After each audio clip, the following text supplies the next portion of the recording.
No, mga katsibog, ito na naman po tayo sa panibago nating pagluluto ang lumpiang toge. Napakasarap to, yan. At babamitin ko ang ating mga ingredients. Toge, carrots, kamote, repolyo, sibuyas, bawang, pamintang durog, asin, at lumpiang wrapper. Napakaisip po nito mga katsibog. At kayang-kaya natin gawin sa ating mga tahanan. Yan, hugasan at limisin muna natin ang mga gulay, ang ating kamote, at ang carrots. Kailangan natin balatan, tanggalin natin yung mga maitim dahil yan ay marumi at maraming buhangin o lupa na galing niya. Alam naman natin ang kamote sa root crop. Kailangan natin gimising mabuti. Yan. Ito na po at magagayat na tayo. Unahin muna natin ang sibuyas.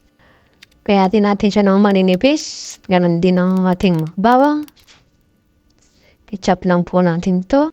Ketchup lang. Yan, ganyan lang po ang ating kailangan gawin sa ating paggigisa.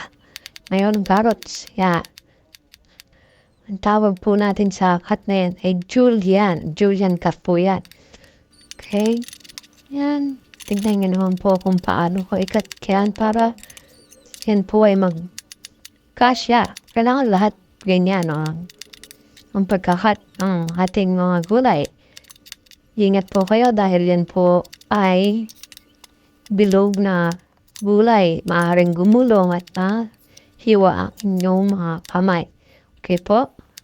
Yan. Nun pa rin at kailangan po, hindi naman kailangan pare-pares ang size, pero at least ganyan ang pagkakakat ng ating mga gulay.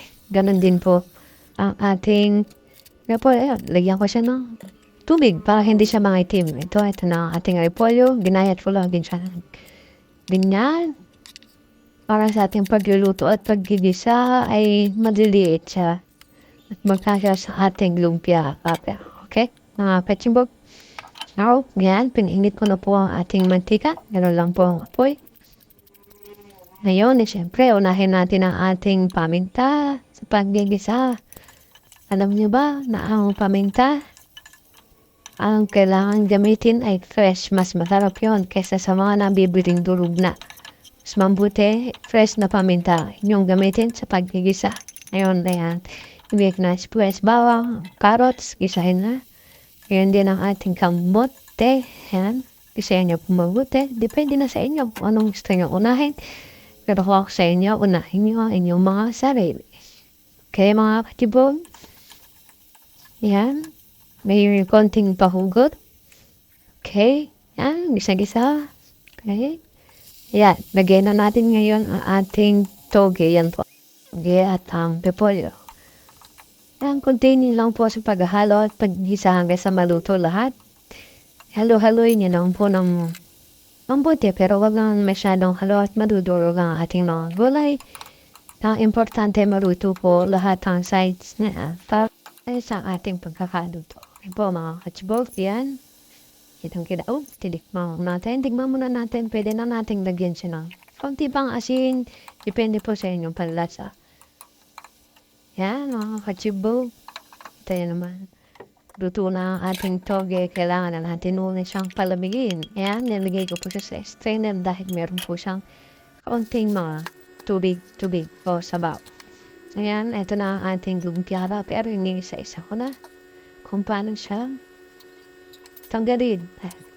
At napaka dikit nito. Kailangan nyo po dahan-dahan para hindi masira ang ating lumpia wrapper.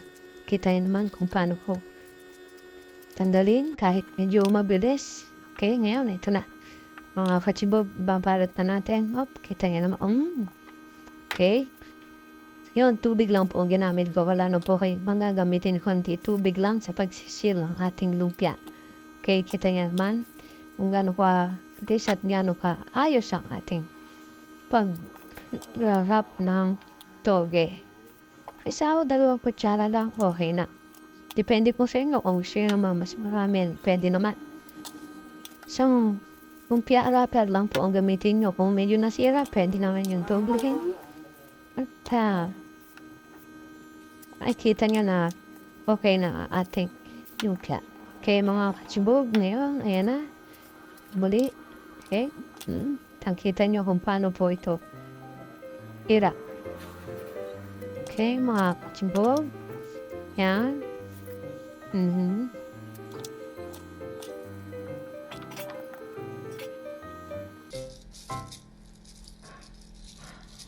Mga kachibog. At slow mo natin para makita nyo talaga kung paano ito balot ng ayos. Kita nyo, napakaganda at napakaayos ng ating pagkakabalot ng lumpiang toge. Thank you for watching. Please don't forget to like and subscribe. Bye-bye!